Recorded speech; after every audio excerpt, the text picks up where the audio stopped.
The directions say simplify, and we have this expression, 4 minus 5 times x plus 2y in parentheses plus 7y. So the first thing we need to do is get rid of those parentheses by doing our distribution. So we're going to multiply that negative 5 by each of the terms inside the parentheses. So we'll keep our 4, and then negative 5 times x minus 5x.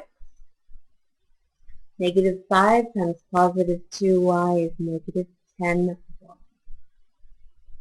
And then we still have that 7y at the end. The next thing we're going to do is combine our like terms. And the only like terms we have here are the ones with a y in them. So we're going to go ahead and combine those by adding those together. So we'll keep the 4 minus 5x. Then we have negative 10y plus a positive 7y, which gives us minus 3y.